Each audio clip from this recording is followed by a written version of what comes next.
নমস্কার বন্ধুরা, আমি রূপা। চলে এসেছি আজকে একটা রেসিপি ভিডিও নিয়ে। ডেকার্স লেনের চিকেন স্টুর কথা তো আমরা সবাই জানি, কিন্তু এখন চিকেন স্টু খাওয়ার জন্য তো ডেকার্স লেনে রোজ রোজ মানুষ যাবে না। তাই আজ আমি তোমাদের সঙ্গে একটা সাধারণ কিন্তু স্বাস্থ্যকর চিকেন স্টুর রেসিপি শেয়ার করব। তো চিকেন স্টু তৈরি করতে যা যা লাগবে সমস্ত কিছু নিয়েছি পেঁপে, টমেটো, রসুন, আলু, বিনস, গাজর, ক্যাপসিকাম আর অবশ্যই পেঁয়াজ। আর এই রান্নাটা খুবই সহজ পদ্ধতিতে হয়ে যায়, খুবই কম মশলা আর সামান্য উপকরণে। তার সঙ্গে লাগছে বাটার, গোটা গরম মশলা আর লাগবে গোলমরিচ গুঁড়ো। ব্যাস এইগুলোই। বাড়িতে ছোট বাচ্চাদেরকেও তোমরা এটা অনায়াসে খাওয়াতে পারো। আর অসুস্থ রোগী থাকলে তাদের জন্য একটা খুবই স্বাস্থ্যকর পথ্য।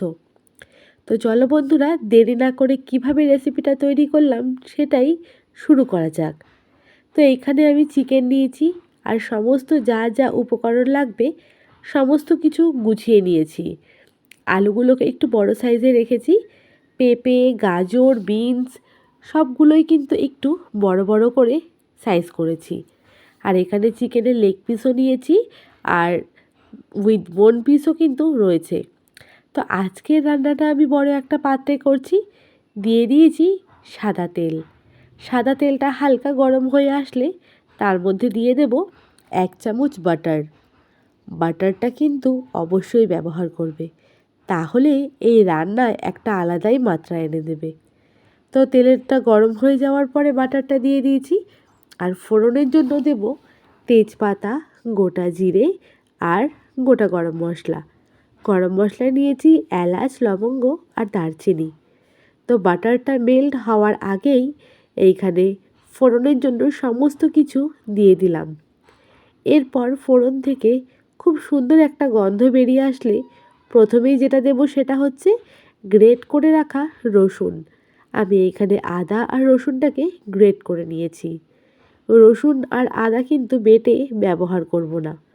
তো প্রথমে দিয়ে দিলাম গ্রেট করা রসুন। আমি প্রথমেই তোমাদেরকে বলেছি যে এই রান্নাটা খুবই কম উপকরণ আর কম সময়তেই কিন্তু ঝটপট হয়ে যায়। বন্ধুরা, তোমরা চাইলে এই রান্নাটা কিন্তু প্রেসার কুকারেও করতে পারবে, তবে আমি আজকে বড় একটা হাঁড়িতেই করে দেখাচ্ছি। তো রসুন থেকে খুব সুন্দর একটা গন্ধ বেরিয়ে আসলে এরপরে দিয়ে দেব চিকেনগুলো। চিকেনগুলো কিন্তু এখানে ম্যারিনেট করে রাখিনি, প্লেন ধুয়েই পরিষ্কার করে রেখেছি। তোমরা চাইলে এর মধ্যে সামান্য লেবুর রসও কিন্তু মাখিয়ে রাখতে পারো। একে একে সমস্ত চিকেনগুলো পাত্রের মধ্যে দিয়ে দিলাম। আর যেহেতু ভিডিওটা আমি হাতে ক্যামেরা ধরেই করছি, তাই একটু নাড়াচাড়া হলে তোমরা প্লিজ একটু অ্যাডজাস্ট করে নিও, কারণ এইখানে আমার হাতে স্ট্যান্ড ছিল না, খুব কষ্টেই কিন্তু ভিডিওটা শ্যুট করেছি। তো চিকেনটা দেওয়ার পরে খুন্তি দিয়ে একটু নাড়াচাড়া করে নেব। চিকেনটা হালকা ভাজা হয়ে আসার পরে কুচি করে রাখা পেঁয়াজ আর চিরা কাঁচা লঙ্কাও ওপর থেকে দিয়ে দেব। তোমরা চাইলে কিন্তু পেঁয়াজ কুচিটা রসুনের সঙ্গেই প্রথমে ব্যবহার করতে পারো, তবে আমি কিভাবে করলাম সেটাই তোমাদের সঙ্গে আজকে ভাগ করে নিচ্ছি। এবার পেঁয়াজ আর লঙ্কা দিয়ে চিকেনটাকে হাই ফ্লেমে বেশ কিছুক্ষণ নাড়াচাড়া করে কিন্তু ভেজে নিতে হবে। এই সময় কোনো ঢাকনার ব্যবহার কিন্তু করিনি। তো চিকেনটা কিন্তু ভাজা হয়ে গিয়ে রঙটাও পাল্টে এসেছে। এরপরে দিয়ে দেব গ্রেট করে রাখা আদা আর রসুন। তোমরা চাইলে এখানে আদা রসুনের পেস্টও ব্যবহার করতে পারো। তো দিয়ে দিলাম পরিমাণ মতন আদা আর রসুন। এরপরে আদা, রসুন, পেঁয়াজ আর লঙ্কা সমস্ত কিছু একসঙ্গে নাড়াচাড়া করে একটু মিশিয়ে নেব। আর বন্ধুরা, এই সময়তে কিন্তু আমি গ্যাসের ফ্লেমটাকে হাইতেই রেখেছি। আবারও দিয়ে দিলাম 2 চামচ পরিমাণ লবণ আর গোলমরিচ। এই রান্নায় কিন্তু অবশ্যই তোমরা গোলমরিচের ব্যবহারটা করো। তার সঙ্গে কেটে রাখা বড় বড় আলু আর পেঁপেগুলোও কিন্তু আমি দিয়ে দেব। তবে সমস্ত রকম সবজি কিন্তু একবারে দেব না, সবজিগুলো আগে পরে করে কিন্তু রান্নায় ব্যবহার করব। আমি এখানে আলু, টমেটো আর পেঁপেগুলো একসঙ্গে দিয়ে দিলাম। দিয়ে আবারও হাই ফ্লেমে সমস্ত সবজির সাথে চিকেনটাকে একটু ভালো করে নাড়াচাড়া করে নেব। পেঁপের সাইজটা কিন্তু তোমরা যদি প্রেসার কুকারে করো তাহলে একটু বড় বড় করেই করতে পারো। আমি যেহেতু হাঁড়িতে করছি তাই পেঁপে সাইজগুলো একটু ছোট রেখেছি। এরপরে কেটে রাখা গাজরগুলো এর মধ্যে দিয়ে দেব। প্রথমে যেই শক্ত সবজিগুলো রয়েছে সেইগুলোই কিন্তু আমি দিচ্ছি। নরম সবজি যেগুলো তাড়াতাড়ি সেদ্ধ হয়ে যায় সেইগুলোর ব্যবহার কিন্তু একটু বাদে করব। তো এরপরে আমি ঢাকনা দিয়ে দেব। ঢাকনা দিয়ে সবজির সাথে চিকেনটাকে একটু ভালো করে কষিয়ে নেব। আর এদিকে একটা বাটিতে বেশ খানিকটা গরম জল কিন্তু বসিয়ে দিয়েছি। এই রান্নায় অবশ্যই গরম জল ব্যবহার করতে হবে। ঢাকনা খুলে নিচ্ছি, নিয়ে আবারও বেশ খানিকক্ষণ নাড়াচাড়া করে নেব।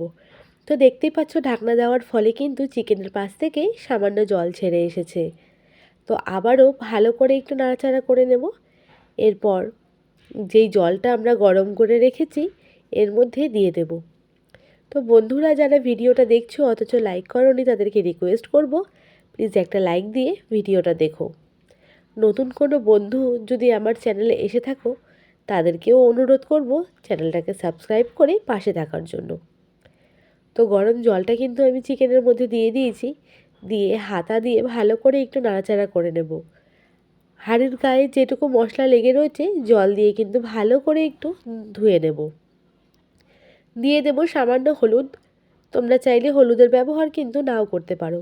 এইটুকু হলুদ দেওয়াতে কিন্তু রান্নার কোনো স্বাদের বদল হবে না। তো কিন্তু এখনও বিনস আর ক্যাপসিকামের ব্যবহার একদমই করিনি। যেহেতু এই সবজিগুলো খুব তাড়াতাড়ি সেদ্ধ হয়ে যায় তাই একটু বাদে ওই সবজিগুলো দেব। তো বেশ খানিকক্ষণ টকবগিয়ে ফুটে যাওয়ার পর ঢাকনাটা খুলে নিয়েছি, দিয়ে আবারও একটু ভালো করে নাড়াচাড়া করে নেব। বন্ধুরা এই রান্নায় কিন্তু খুব বেশি একটা ঝামেলা একদমই নেই। আর এই সময় কিন্তু গ্যাসের ফ্লেমটাকে একদম মিডিয়ামে রাখতে হবে। স্লো কুক হলে ঝোলের মধ্যে চিকেনের ফ্লেভার আর মশলার ফ্লেভারগুলো ঢুকবে, যেটা খেতে কিন্তু বেশ ভালো লাগবে। আর তোমরা কিন্তু এই চিকেন স্টু ভাত দিয়ে তো অবশ্যই খেতে পারবে, তার পাশাপাশি কিন্তু তোমরা ময়দার রুটি কিংবা ব্রেড দিয়েও খেতে পারবে। ডেকার্স লেনে কিন্তু এই চিকেন স্টু ব্রেড দিয়েই সার্ভ করা হয়। তো আজকে আমি কিন্তু এই চিকেন স্টুটা ময়দার রুটি দিয়েই সার্ভ করেছি। তো দেখো বন্ধুরা বেশ খানিকক্ষণ টকবগিয়ে ফুটে আসার পরে কেটে রাখা বিনস আর ক্যাপসিকামগুলো ওপর দিয়ে দিলাম।